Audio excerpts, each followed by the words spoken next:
Support comes from the Arizona Inn, a four-diamond, family-owned historic resort hotel and restaurant on Elm Street near the U of A. Information is at arizonainn.com. Hello, everyone. I'm Tucson Weekly senior writer Jim NINTZEL, and we're here to talk Zona Politics. Joining me today is Congressman Raul Grijalva, who has served Southern Arizona in the U.S. House of Representatives since first winning office in 2002. Congressman Grijalva, thanks so much for joining us for our relaunch of Zona Politics. Jim, thank you. Appreciate it. You know, this week you teamed up with the Center for Biological Diversity to file a lawsuit asking that the Department of Homeland Security and Immigrations and Customs Enforcement follow environmental laws when it comes to building a border wall and taking other steps to secure the border, such as building roads out in the desert. Talk a little bit about why you thought this was necessary.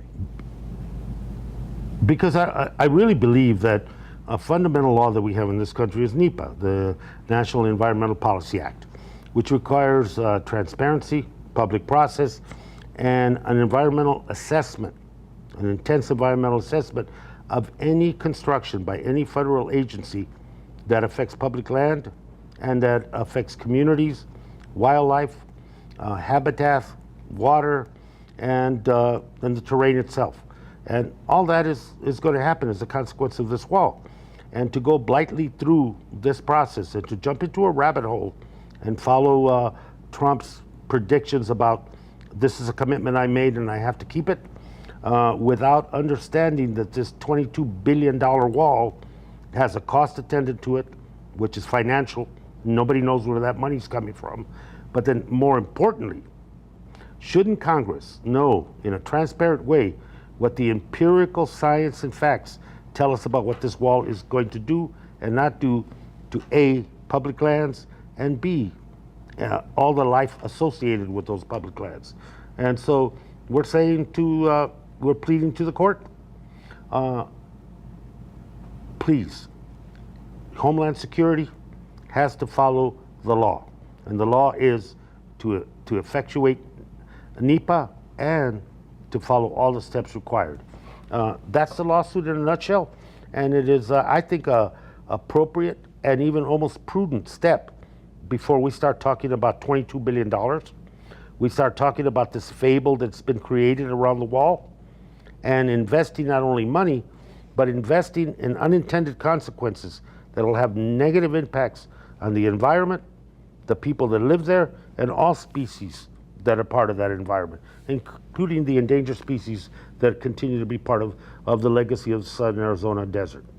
And this week we also saw U.S. Attorney General Jeff Sessions in Nogales to announce the creation of new guidelines for federal prosecutors regarding undocumented immigrants. What are your concerns with what the AG is proposing? What we're getting from the Trump administration, and particularly Sessions, and there's nothing new with Sessions.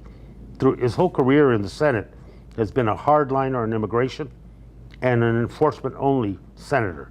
No comprehensive reform, no look at the broken system, no other considerations other than enforcement only. And it didn't surprise me that he went for the photo op in Nogales, and as a result of that photo op, to come up with, we're going to prosecute, everybody's a criminal. We have now gotten 23,000 additional private for-profit prison beds in order to hold and detain people and to really begin to flesh out the deportation strategy, which is part and parcel of what Sessions wanted and the advisors around him want. It's no secret that some of the people that are now advising both Homeland Security and Sessions are some of the most vehement anti-immigrant, enforcement-only, close the border types that have been around from FAIR and other organizations for many, many years. And now they're in positions of serious influence, and I think this is a precursor to some very difficult times down the road, not only for Southern Arizona, for the country as a whole. There's some Republicans in the House who've sponsored this RAC Act in order to provide some legal status to Dreamers. We've seen some similar legislation sponsored by Jeff Flake in the Senate. What do you think of those proposals? I think those proposals are necessary, and as part of fixing a whole system. We can do it piecemeal, but you still have to deal with the issues of divided families, blended families in this country. You have to deal with the issues of people that are here in this country working undocumented and need a process in order to make their status in this country legal and begin toward a permanent status. That's not being discussed. I think the action with the Dreamers is politically smart for the Republicans. They don't want to take on that constituency and the support that constituency has. And so the Bridge Act, that's what it's called. I support it. It's a way to make permanent Obama's executive order with the Dreamers. There's also a proposal floated by Homeland Security to split undocumented children and mothers who cross the border when they're apprehended, and I guess that was a way to discourage illegal immigration, according to the Homeland Security chief. You were very critical of that proposal. Yeah, it's cruelty. Yeah, it goes beyond the pale of anything that we should be doing. We should be keeping moms and their kids together, let them go through the process. If they don't reach refugee status or asylum status, then you deal with that question. If they do, you have kept a unit together. I visited those for-profit facilities in Texas, and the stories and the agonies that these families were going through was unbelievable. They weren't split yet, so this splitting is only going to make that agony even worse. And what's happening here in the state of Arizona, as we deport undocumented parents, you are left here with many kids who have citizen status, who then either go into the foster system or under guardianship from somebody in the family or others.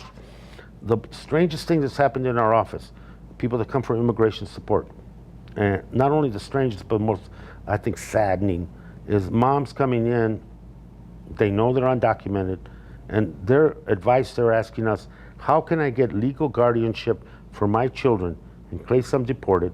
They happen to be citizens. How do I go through that process so I can leave them in the care of others? That's the situation. They don't end up in the foster care system. They don't want them in the foster care system, and because that system, as we know in Arizona, is doesn't function in behalf of children. What did you think of President Trump's decision to launch a missile strike against Syria following reports that the Syrian president had launched chemical weapons? It's kind of akin to the whole idea, because I've been told, well, your lawsuit to try to stop the wall is going against what the voters wanted when they elected Trump. Well, the voters wanted less intervention in the Middle East, more diplomacy, but we have now more intervention.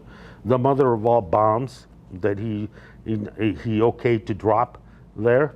And so now we find an intensifying of what our military presence is going to be there. All I can say on that issue is that is an issue that Congress should vote on.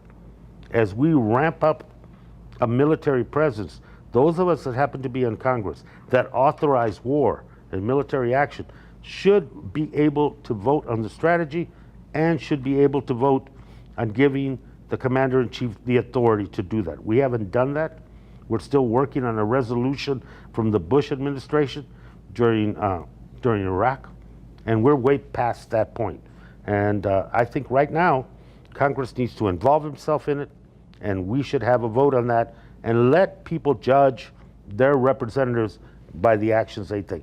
I hope this is not a reactive, precipitous move that further winds us into a war in that quagmire in the Middle East, where we're not only doing blood treasure, but real treasure in terms of lives, but also the financial treasure. We've been fighting this war in the Middle East for 16 years on a credit card. That's what created this deficit in this country. And it seems that Bush is on that same path again. You're doing an event next week with the Pima County Public Library to highlight the Trump administration's efforts to zero out library funding on the federal level. Why do you think it's important for the federal government to continue supporting libraries? Because I think we have any values in this country. There's a couple of public institutions that are critical to us. Public education is critical to us as a country, public libraries, and you can name other as well. But for me, not to support libraries is to hinder access to learning, literacy, civic understanding, and general knowledge in this country. So if we want to turn the clock back where ignorance is the predominant attitude toward anything, that would be a huge mistake. And me being a library rat from the time I was a little kid, it did a lot for my life. I have 3 librarians in my family, my wife who retired, my daughter, my son-in-law, and you know, the idea that you can go into a place and suddenly be someone else and learn something else, I think that's something that this country should be fostering as a value as opposed to closing the door on that. What did you think of Trump's comments this week where he suggested that he would go ahead and pull the funding, the insurance companies, and cause the Obamacare system to collapse unless the Democrats start negotiating with him? Well, they lost the repeal fight. The fight ahead of us is the sabotage fight. How do you sabotage administratively Obamacare so that it can't function? And that's one of the strategies. I think he pulled back from that, and he pulled back from that because the insurance companies told him, are you crazy? And where all this uncompensated care going to go? The hospital systems are going, we can't sustain this anymore. There is an economic reality to this as much as humanitarian reality to healthcare in this country. And we need to be very alert that maybe we can be joyful in the fact that they weren't able to repeal, but you be very conscious that they're able to sabotage. We've got about a minute left, but you were very critical of the Senate's decision to eliminate the filibuster to appoint Neil Gorsuch to the Supreme Court. What were your concerns there? I think those things, I think that we've had a history on this. What happened with Obama's nominee never got a hearing. What happened in other situations in which that process of the Senate being the final arbiter, the last listener, the one that makes the decision for the whole as opposed to the particular, be it a congressional district or not, is lost. And I think I think what the Republicans did by doing the nuclear option is that they made that everything even more partisan than it is, and we're going to see the consequences of that. All right, Congressman Raul Grijalva, thank you so much for joining us here on Zona Politics. All right, and we will be right back with Congressman Tom OHalleran. Tom's a good guy.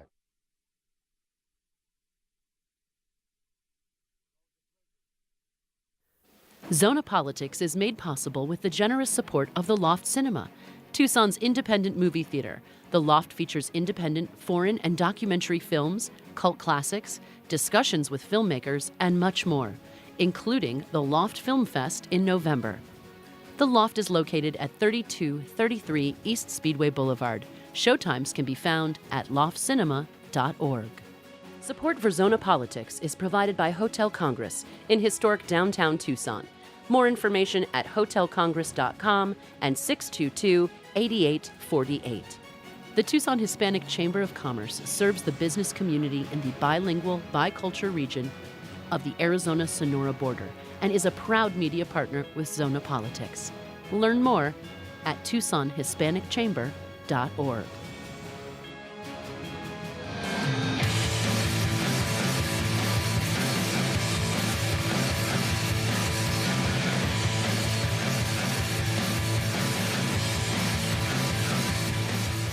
All of these young people from the community come together, actually get up and do something. We can do anything!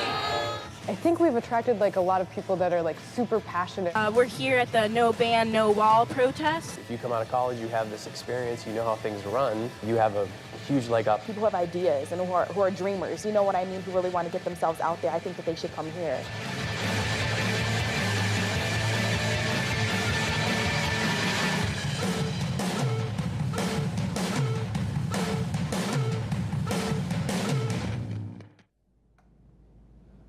Just trying to make you guys look exactly.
And we're back with Zona Politics. I'm your host, Jim NINTZEL, and joining us now is Congressman Tom OHalleran, who is in his first term representing Congressional District 1, which includes Oro Valley, Marana, Flagstaff, and much of eastern rural Arizona. Congressman OHalleran, thanks for joining us.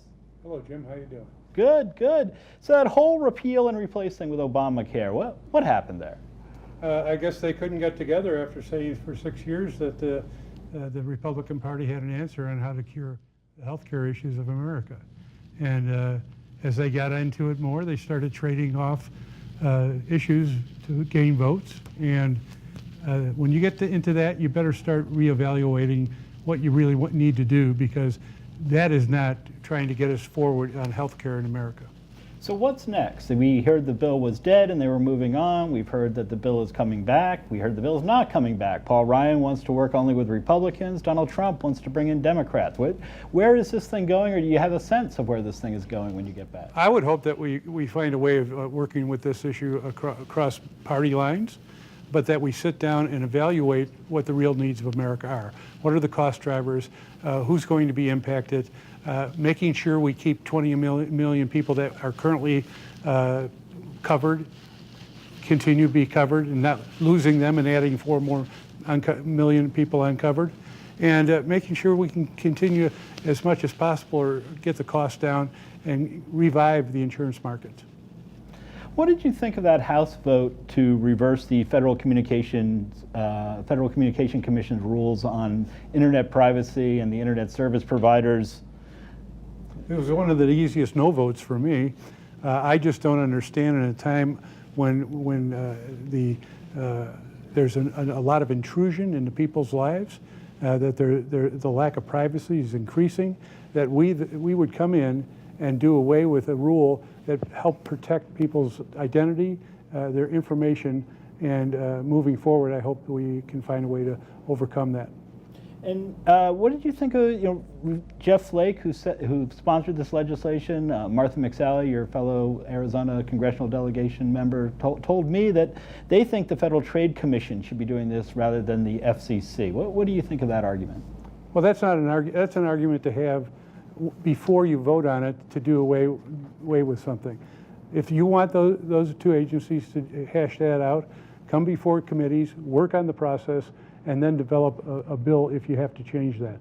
But this is a whim on the basis of we want this instead of this, instead of what is the appropriate public policy and how do we protect the information of the American people. The Navajo generating station up in your district, controversial subject. It's a massive coal burning plant. Environmentalists don't like the emissions, but the plant does provide a lot of jobs for the Navajo community up there. The utilities that buy power from that are to basically run the CAP and pump all that water down here to Tucson are saying that they're going to switch to natural gas, and so they're going to stop buying the power from the plant. What happens now up there? Well, first of all, the plant has agreed to the terms of the Environmental Protection Agency for emissions, so it'll fall in under that level that's required. And I've toured the plant. I've had 50 meetings with the different principals on this process. I think what we need to do is take a more well-rounded look at the energy needs, not just today, and the energy prices not just today, but looking out into the future, and identify who's right and who's wrong. Is the coal company, Peabody, right on their assessment, or is SRP right on their assessment? I think I need, and the American people, or the people of Arizona at least, need to understand that. These are critical elements in our whole power structure, our economic structure in the entire state and southwestern United States. So, and the idea that we take 1,000 Navajo and Hopi jobs for the most part, some of the best paying jobs in northern Arizona, out of the equation and say we're going to have opportunities to take some of those people and put them in other parts of the state or other parts of the Southwest to be able to keep them working and taking them away from their homeland. And I don't think that's the best way to do it. And then the tremendous impact it's going to have on the town of Page or the city of Page and that whole surrounding regional process. One of the big things in your campaign last year was ethics reform, and you've recently sponsored legislation to strengthen the Office of Congressional Ethics, which was nearly gutted by the Republicans as they first got to work this year. What do you want to see happen with your legislation? Well, first of all, I was just amazed that they would put forward a bill that would have gutted the agency that doesn't have enough power anyway to truly investigate the ethics of legislators. Then as a former police officer, a former investigator, I know the need to have as much information as possible on which to find out the factual information on an investigation. And subpoena power for that agency is one of the bills I put forward, and that's something that we should have.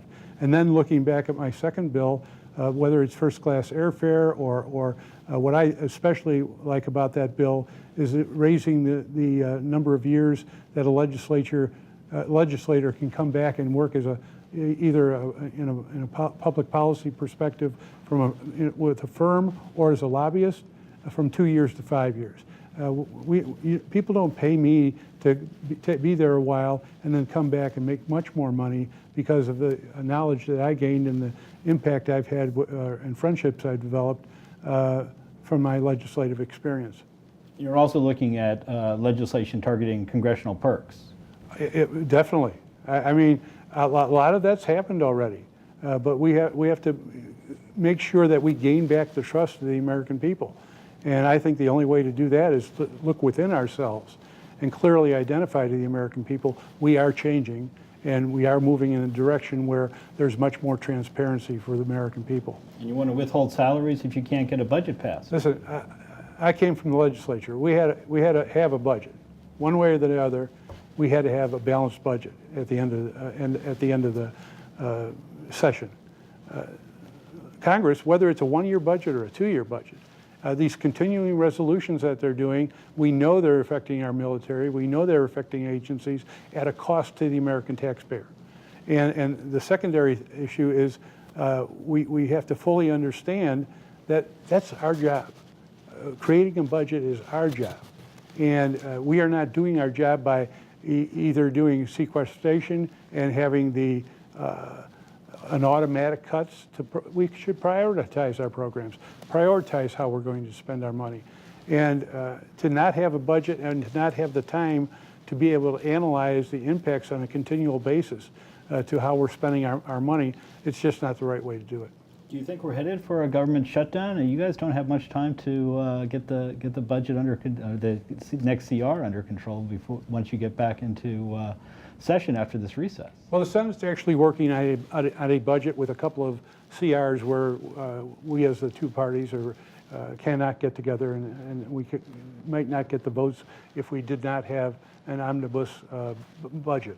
I'm hopeful that we'll be able to come together, have that omnibus budget where we both parties agree, and then we'll work out the details of any smaller continuing resolutions in the process. There's a lot of talk about tax cuts. There's a lot of talk about stimulus. It sounds to me like you might be headed towards a bigger budget deficit and increasing the national debt by the time the budget work is done. Well, I'm surprised at that.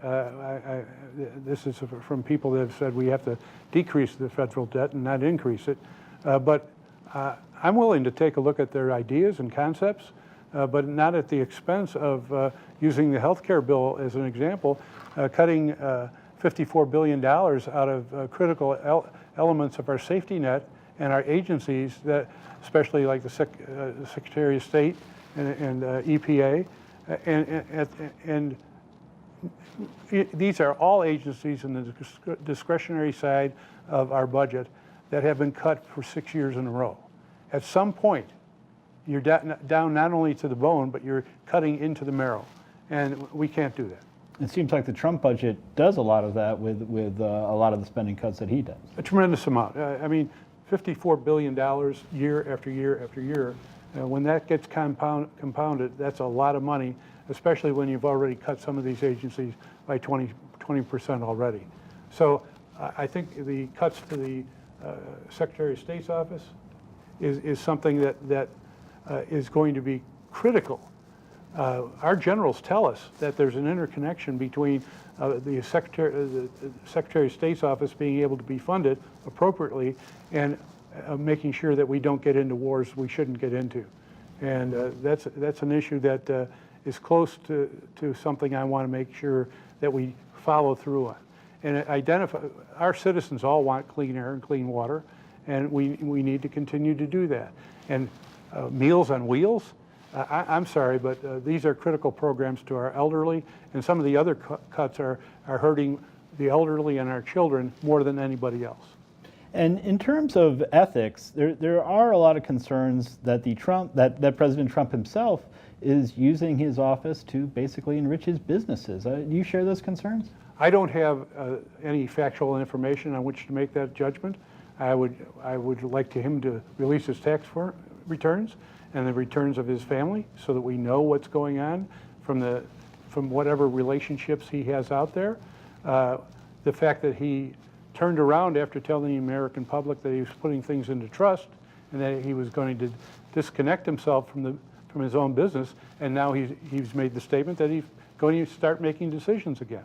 These are all elements of the process that we need to look at and we need to investigate, and that information should be put right in front and center to the American public. We've got about a minute left here, but we talked earlier with Congressman Grijalva about the Attorney General Jeff Sessions' visit to Nogales this week and his announcement of new guidelines for federal prosecutors in terms of how to handle cases of undocumented immigrants entering the country. What was your reaction to those new policies? Well, it's nice of him to finally get down to the border, I think. I don't think he's been down there very much. I've been down there a number of times. I'm going to be down there again next week. But we need a comprehensive approach. He's not looking at a comprehensive approach. He's looking at making sure we take people that are in this country illegally. I have no problem with getting the felons out of the country, but some of these people that they're taking out of the country, they have children that are Americans, and they have not had a violent felony conviction, and here we are taking mothers away from their children. That's not acceptable, and as you know, Jim, I was a Republican at one time.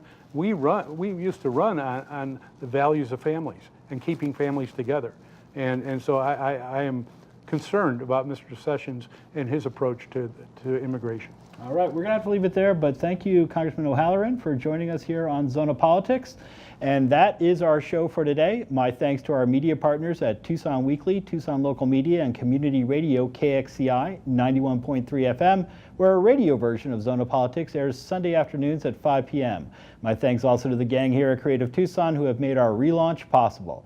If you want to check out the show online, you can find us at zonapolitics.com and creativetucson.org. And be sure to follow us on Facebook. I'm Jim NINTZEL. Thanks for watching. We'll see you next time. Zona Politics is hosted by Tucson Weekly senior writer Jim NINTZEL.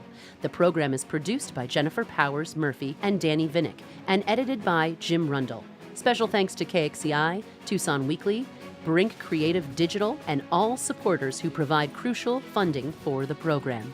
Learn more about Zona Politics at zonapolitics.com, and be sure to follow us on Facebook and Twitter.